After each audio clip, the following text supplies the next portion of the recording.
Chemistry का एक बहुत ही इंपॉर्टेंट चैप्टर केमिकल काइनेटिक्स। अक्सर इस चैप्टर से नीट और जेईई में बार बार क्वेश्चन आते रहते हैं। इसका एक सब टॉपिक है जो हम लोग देखते हैं, इंटीग्रेटेड रेट लॉ।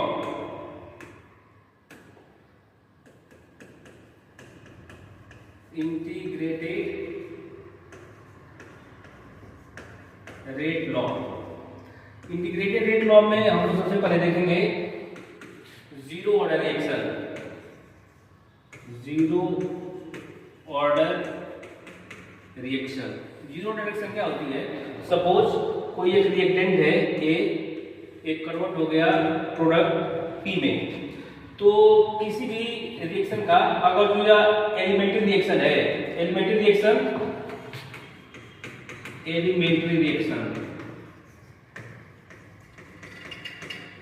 कोई हम लोग जानते हैं single step reaction.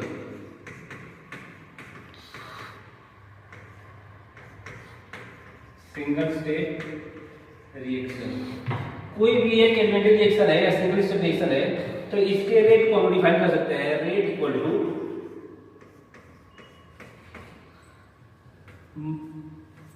Rate constant के और इसका जो इनिशियल कंसंट्रेशन होता है वो। अब पहले से ये रेट ये जीरो ऑर्डर रिएक्शन है, तो इसमें जो ए की कंसंट्रेशन है उसकी पावर हम क्या रखते हैं? जीरो। तो इसका जो रेट आता है वो के इक्वल आ जाएगा। इसका मतलब ये है कि जीरो ऑर्डर की जो रिएक्शन होती है उसका जो रेट होता है वो रेट कांस्टेंट के इक्वल होता है। इसको हम लोग इंटीग्रेट करके integrated rate law expression find करेंगे। जैसे मैं आपको बताता हूं, जैसे सपोज कि हमने रिएक्शन लिया था ए से यस, तो इसका हम लोग रेट डिफाइन कर सकते हैं दो तरीके से। एक है इंटीग्रेटेड रेट लॉ एक्सप्रेशन, जिसको हम लोग लिखते हैं rate equal to rate constant और इसका इनिशियल कंसंट्रेशन ए, और पहले से डिसाइड है जीरो रिएक्शन है तो इसी कंसंट्रेशन को क्या लिख देंगे? जीरो। और इस रिएक्शन का रेट हम लोग एक और तरीके से डिसाइड कर सकते हैं, डिफरेंशियल रेट। तो उस तरीके से लिखेंगे तो रेट आएगा minus D by D T. ए इसी रिएक्शन के दो रेट है, ए वाली साइड अगर इक्वल है तो ए वाली साइड भी इक्वल होगी। तो इसको मैं इक्वल करता हूं, minus D A by D T equal आएगा के, और ए की कंसंट्रेशन जीरो है तो इसकी वैल्यू हो जाएगी 1। अब इसको मैं इधर से कर देता हूं, ये हो जाएगा माइनस डी ए हो जाएगा के डी टी। अब दोनों साइड माइनस से मैं मल्टीप्लाई कर देता हूं, इधर माइनस मल्टीप्लाई करूंगा तो ये प्लस हो जाएगा, इधर आ जाएगा माइनस। अब इसको हम लोग कर देंगे इंटीग्रेट। जब इंटीग्रेट करेंगे तो ये कांस्टेंट है तो इंटीग्रेशन से बाहर आ जाएगा। अब यहाँ पे एक एग्जांपल हम लोग लेते हैं कि हमारी रिएक्शन थी ए से बन रहा था प्रोडक्ट पी। जब टाइम t इक्वल टू 0 रहेगा इनिशियल टाइम, तो उस समय कंसंट्रेशन मान ले रहा हूं ये कि ए नॉट। आप प्रोडक्ट अभी बना नहीं है तो इसकी कंसंट्रेशन कितनी? 0। और जब time t equal to p होगा तो ए में से कुछ जो है कि कंसंट्रेशन रिड्यूस हो जाएगी, तो मैं हो जाएगा x, और जो a नॉट माइनस x है उसको मैं at लिख दे रहा हूं कि at क्या है? रिमेनिंग कंसंट्रेशन है t इक्वल टू t पे। अब यहाँ पे मैं लिमिट रख देता हूँ, ये टाइम का है जब t इक्वल टू 0 है इनिशियल टाइम में, तो उस समय कंसंट्रेशन कितनी है? उस समय कंसंट्रेशन है a नॉट, और जब t इक्वल टू p है तो उस समय कंसंट्रेशन है at। अब इसी को सिंपली हम लोग इंटीग्रेट कर देंगे और इस तरीके से हम लोग के पास आ जाएगा जीरो ऑर्डर का इंटीग्रेटेड रेट लॉ एक्सप्रेशन। जैसे 1 को यहाँ पे कुछ नहीं है तो 1 है, तो इसको डी के रूप में इंटीग्रेट करेंगे तो आएगा a, और यहाँ पे लिमिट कर देंगे अपर लिमिट और यहाँ पे लोअर लिमिट। इसका आ जाएगा इंटीग्रेशन इस तरह से, जैसे यहाँ पे 1 आ गया डी के रूप में, a आ गया, वैसे ही यहाँ पे 1 का डी के रूप में आ जाएगा t, और एक माइनस में यहाँ पे t, और यहाँ पे लिमिट कर देंगे t और यहाँ पे 0। जब इसमें लिमिट रखेंगे तो एक बार रखेंगे at माइनस a नॉट, ये हमारा आ गया, यहाँ पे माइनस के एक बार t की वैल्यू t रखेंगे तो t आएगा, एक बार 0 रखेंगे तो पूरा 0 हो जाएगा, तो यहाँ पे सिर्फ t। अब इसको सिंप्लीफाई कर देते हैं तो at minus a not equals हो जाएगा माइनस kt। यहाँ से हम लोग एक एक्सप्रेशन फाइंड कर लेंगे, at इक्वल टू, इसको उस साइड से करेंगे तो हो जाएगा पॉजिटिव, तो पॉजिटिव वाले टर्म को मैं पहले लिख देता हूँ, a not minus kt, a not minus kt। तो इस तरीके से हमारे पास एक जीरो वाले रिएक्शन के लिए integrated rate law expression find out हो गया। इसमें जो AT है वो है remaining concentration,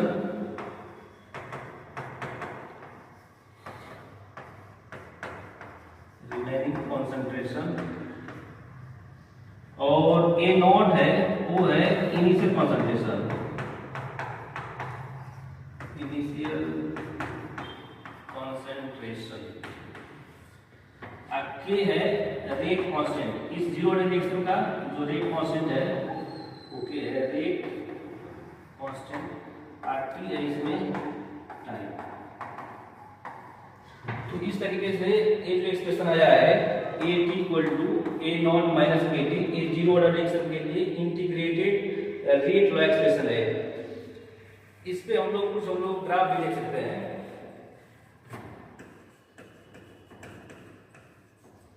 graph of zero order reaction,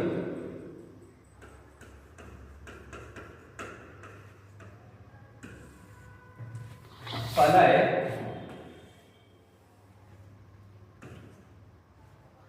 rate versus initial concentration, तो ए से पी, ये उसकी इनिशियल कॉन्सेंट्रेशन। इसका अगर हम लोग रेट लिखेंगे, इस रिएक्शन का रेट लिखेंगे तो आएगा रेट कांस्टेंट के,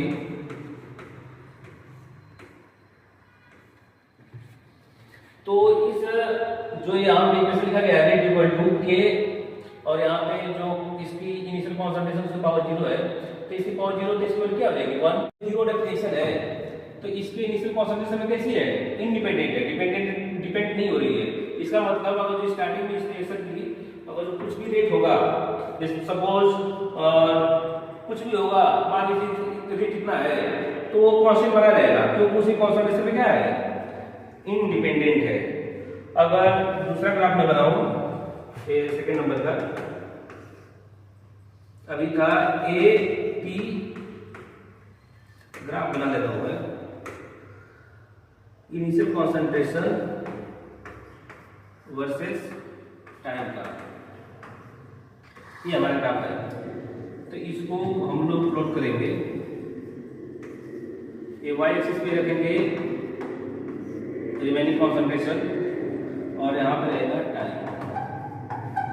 इसको हम लोग रिलेट करके बना सकते हैं जो हमारा इंटीग्रेटेड रेट लॉ एक्सप्रेशन आया है AT equals A not minus KT। तो इसमें जो AT है वो है y एक्सिस पे, आज जो टाइम हमने लिया है उसको रखा x पे, एक जो K है वो बन जाएगा स्लोप, और जो A नॉट है वो बन जाएगा y एक्सिस पे इंटरसेप्ट। तो y एक्सिस पे इंटरसेप्ट, इसका मतलब ये है कि ये जो ग्राफ है वो ओरिजिन 0 से स्टार्ट नहीं होने वाला है, ये सब कुछ y एक्सिस पे इंटरसेप्ट है। तो सपोज यहाँ पे यहाँ से यहाँ तक की जो वैल्यू है वो कितनी है, A नॉट, इसका स्लोप है निगेटिव। स्लोप कैसा है, निगेटिव। यहाँ से ग्राफ शुरू होगा और डिक्रीजिंग ऑर्डर में कुछ इस तरीके से जाएगा। इसका जो स्लोप आएगा वो आएगा -k। तो इस तरीके से हमारा ये जीरो डायरेक्शन के लिए स्लोप और इंटीग्रेटेड रेट लॉ का एक्सप्रेशन फाइंड आउट हो गया।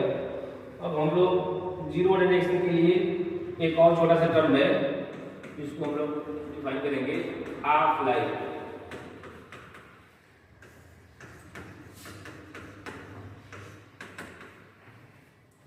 तो किसी भी रिएक्शन के लिए हाफ लाइफ क्या होता है, तो ऐसा टाइम जिसको रिएक्शन 50% कंप्लीट हो जाती है, तो इसको शॉर्ट में लिख देता हूं, टाइम इन विच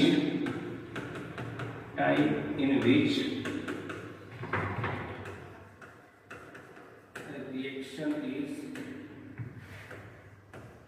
50% कंप्लीटेड। कोई भी रिएक्शन अगर जो 50% कंप्लीट हो गया है तो उसमें जो टाइम कंज्यूम हुआ है उसी को बोलते हैं हाफ लाइफ। इसको इंडिकेट करते हैं हाफ लाइफ से। तो हमारा जो जीरो ऑर्डर का इंटीग्रेटेड रेट का एक्सप्रेशन था AT equals A0 minus KT, यही है। तो जो इनिशियल कॉन्सेंट्रेशन का हो जाएगा, जो रिमेनिंग कॉन्सेंट्रेशन है वो जब 50% कंप्लीट हो जाएगी तो ये इनिशियल का कितना बचेगा, हाफ बचेगा। यहाँ पे AT की जगह हम लिख सकते हैं A0/2, इनिशियल कांस्टेंट वही है, माइनस K, और जो इसमें टाइम रिड्यूस होगा मतलब हाफ लाइफ, उसको लिख देते हैं T हाफ।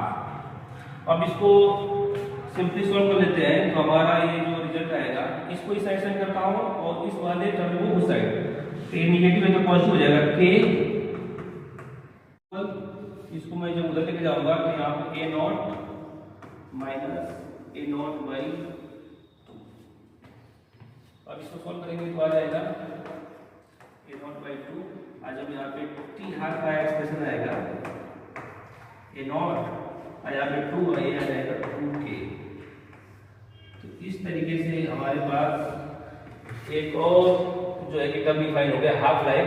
हाफ लाइफ जो है जीरो डायरेक्शन के लिए A0/2K। A0 क्या है, इनिशियल कंसंट्रेशन, K क्या है, रेट कांस्टेंट। इस हाफ लाइफ के एक्सप्रेशन से हम लोग ये डिसाइड कर सकते हैं कि जीरो ऑर्डर की जो रिएक्शन होती है उसका जो हाफ लाइफ होता है वो इनिशियल कंसंट्रेशन कैसी होती है, जो T हाफ है वो डायरेक्टली प्रोपोर्शनल है किसके, इनिशियल कंसंट्रेशन के। तो इसे हम लोग ग्राफ देख लेते हैं। ग्राफ है half life versus initial concentration. Expression हमारा यही है, मैं ग्राफ यहाँ प्लॉट करता हूँ। y एक्सिस पे ले रहा हूँ T हाफ और यहाँ ले रहा हूँ इनिशियल कंसंट्रेशन। तो हमारा एक्सप्रेशन यही है। तो इसको मैंने प्लॉट किया है y एक्सिस पे, इसको x पे, आइए पूरा हमारा बन जाएगा तो, और इसका जो y एक्सिस पे इंटरसेप्ट है वो हो जाएगा 0। इसका मतलब ये है कि इसका जो ग्राफ है, यहाँ से आप लोग देख पा रहे हैं कि इसका जो स्लोप है वो पॉजिटिव है, भले ही ये फ्रैक्शन में है एक तो है तो पॉजिटिव। इसका मतलब ये है कि ये जो ग्राफ है स्टार्ट होगा ओरिजिन से और इंक्रीजिंग ऑर्डर में इस तरीके से कुछ जाएगा। इसका जो स्लोप होगा